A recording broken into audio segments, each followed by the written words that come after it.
சுங்கச்சாவடிகளில் கட்டண உயர்வு நாளை அமலுக்கு வருகிறது. இதுகுறித்த கூடுதல் தகவல்களை ஈரோட்டில் இருக்கும் நமது செய்தியாளர் ஜான் மைக்கேலிடம் கேட்கலாம்.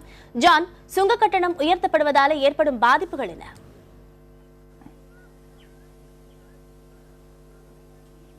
அதாவது பார்த்தோம் அப்படின்னா சுங்கச்சாவடியோட கட்டண உயர்வு என்பது இந்த வருடத்திற்கான ஒரு உயர்வாக பார்க்கப்பட்டாலுமே 10 முதல் 12% வரையுமே இந்த கட்டண உயர்வு இருக்கும் என்று தெரிகிறது.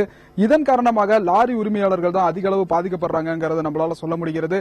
தற்போது நம்மிடையே லாரி உரிமையாளர் திரு பூபதி இருக்கிறார், அவர்கிட்ட பேசுவோம். சார், இந்த சுங்கச்சாவடி கட்டண உயர்வுனால நீங்க என்னென்ன மாதிரியான பாதிப்புகளை சந்திக்கிறீங்கன்னு சொல்லுங்க.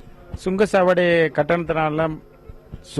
கட்டணத்தால் மத்திய மாநில அரசுக்கு நாங்கள் பதிவு செய்வது என்னவென்றால், இது இப்போ 12% ஏற்றிருக்காங்க. இது லாரி வெயிட் 10% to 12% ஏற்றிருக்காங்க. லாரி வெயிட் இப்போ ஒரு டன் ஓவர் இருந்தா இப்ப மதுரையை தாண்டிட்டா விராலிமலைக்கு எடுத்து எல்லா பக்கம் இப்ப தூத்துக்குடி, அந்த கோயில்பட்டி, விருது எல்லாமே டபுள் டோல்கேட் வசூல் பண்றாங்க. இப்போ ஒரு 300 ரூபாய் சொல்ற 600 ஆகுது. இப்ப 12% ஏற்றினா 700 ரூபாய் ஆகுது. இதனால மிகவும் லாரி தொழில் மிகவும் நலிவடைந்த நிலையில் ஓடிக்கொண்டிருக்கிறது. இதற்கு அடுத்ததாக நம்மிடையே திண்டிவனத்தைச் சேர்ந்த லாரி உரிமையாளர் முருகன் இருக்கிறார், அவர்கிட்ட பேசுவோம். அதாவது தொடர்ந்து இந்த மாதிரியான சுங்கச்சாவடி கட்டண உயர்வு என்பது இருந்துட்டு இருக்கு. இதனால உங்களுக்கு ஏற்படக்கூடிய பாதிப்புகள் ஒரு பக்கம் இருக்கும் பொழுது பொதுமக்களுக்கும் இதனால பல்வேறு இன்னல்கள் ஏற்படுகிறது. இதற்கு நீங்க பல கட்ட போராட்டங்களும் நடத்தி இருக்கீங்க. இப்படி இருக்கிற சூழல்ல மத்திய அரசு என்ன நடவடிக்கை எடுக்கணும்னு நீங்க எதிர்பார்க்கறீங்க? எங்களுக்கு எந்த நடவடிக்கையுமே கொடுக்க மாட்டாங்க. ஒரு மாசத்துல சொல்றேன் தகவல் சொல்றாங்க, கொடுக்க மாட்டாங்க நடவடிக்கை எதுவுமே. சுங்கச்சாவடி ஒரு பக்கம் டோல்கேட் ஏற்றிக்கினே 12% ஏற்றிக்கிறாங்க. இப்ப ஏற்கனவே மோட்டார் நெளிஞ்சு போயிடுது. திருப்பி இப்ப என்ன பண்றாங்க, 12% ஏத்துறேன்னு. அது ஒரு பக்கம் சொல்ல டபுள் டோல்கேட் வசூல் பண்றாங்க. எங்களுக்கு பாடி வெயிட் ஒரு டன் ஓவர் வருது. அந்த ஒரு டனுக்கு டபுள் டோல்கேட் வசூல் பண்ண சொல்றாங்க. எங்களுக்கு ரொம்ப வேலை பாதிக்குது எங்களுக்கு. அது ஒரு பக்கம் சொல்ல போலீஸ் பயங்கரமான, எங்களுக்கு போலீஸ் தான் பயங்கர டார்ச்சர் பண்ணுது. அங்கங்க எத்தனை 300 400 பொட்டி கேஸ் போட்டு அந்த கேஸ் போட்டு இதுன்ட்டு மறுபடியும் இப்படியே வசூல் பண்ணிக்கிறாங்க போலீஸ். ஒரு பக்கம் ரொம்ப அராஜகமான போலீஸ் ஆகுது. இப்ப விழுப்புரம் டிஸ்ட்ரிக்ட்ல பார்க்க போனீங்கன்னாக்கா விக்கிரவாண்டி டோல்கேட்ல 24 hours போலீஸ் பிரச்சனை.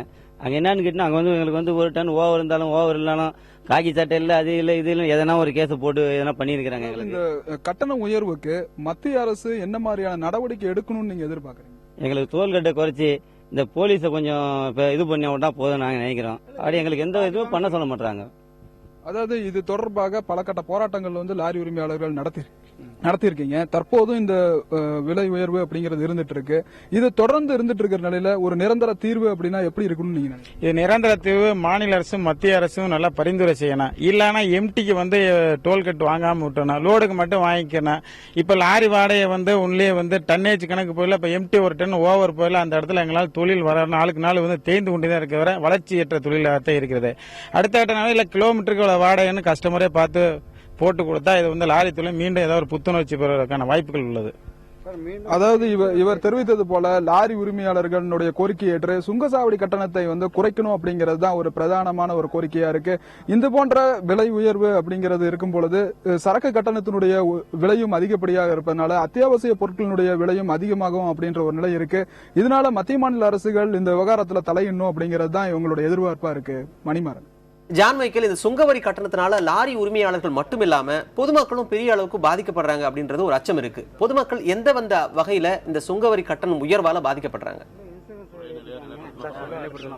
நிச்சயமா, அதாவது சுமாரா எடுத்துக்கிட்டோம் அப்படின்னா லாரி உரிமையாளர்கள் அதாவது ஒரு சுங்கச்சாவடியை கடந்து செல்லணும் அப்படின்னா இப்ப தற்போது ஒரு சுமாராக ஒரு 300 ரூபாய் ஒரு தொகை செலுத்த வேண்டி இருக்கு அப்படின்னா அவங்க 10 to 12% விலை உயர்வை சந்திக்கணும் அப்படிங்கும் போது கூடுதலான கட்டணத்தை கட்ட வேண்டி இருக்கும். இதனால பார்த்தோம் அப்படின்னா சரக்கு வாடகை அதிகப்படியாகும். இது போன்ற சூழல்கள் இருப்பதனால அத்தியாவசிய பொருட்களான காய்கறிகள், பால் பொருட்கள், இது மாதிரி மக்களுடைய இன்றியமையாத பொருட்களுடைய விலையும் உயர்வடைய ஒரு நிலை இருக்கு.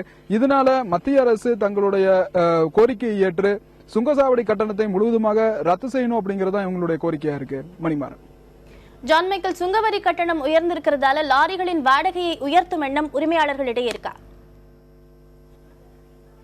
நிச்சயமா, இது தொடர்பாக அவர்களிடையே நம்ம கேட்போம். அதாவது இப்ப தற்போது சுங்கச்சாவடி கட்டணம் உயர்வடையுது. இதனால உங்களுடைய லாரி வாடகையை சரக்கு கட்டண வாடகையை அதிகப்படுத்துறதுக்கான திட்டம் எதுவும் இருக்கா?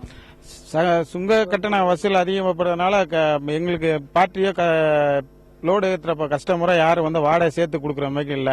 50 பைசா டீசல்னா டன்னுக்கு 100 ரூபா குறைச்சிறாங்க. டன்னுக்கு 100 ரூபா குறைச்சிறாங்க. இது இல்லைன்னா இன்னொரு மத்திய அரசு மாநில அரசு இன்னொரு பரிந்துரை பண்ணா டோல்கேட்டு வேமெண்ட் போட்டு சரியான ஓவர்லோடு இல்லாம கரெக்டான இதுக்கு எம்டிக்கு டோல்கேட் காசு வாங்காம விட்டா லாரி தொழில் மேலும் மேலும் வளர்றதுக்கான வாய்ப்புகள் உள்ளது. அதாவது இவர் தெரிவித்தது போல வாடிக்கையாளர்கள் கணிசமான தொகையை உயர்த்தி கொடுக்கணும், அப்படி இல்லை அப்படின்னாலும் இந்த சுங்க கட்டண சலுகைகளாவது தங்களுக்கு கிடைச்சா இது போன்ற ஒரு பிரச்சனைக்கு ஒரு தீர்வு ஏற்படும் அப்படிங்கிறது இவங்க கருத்தா இருக்கு.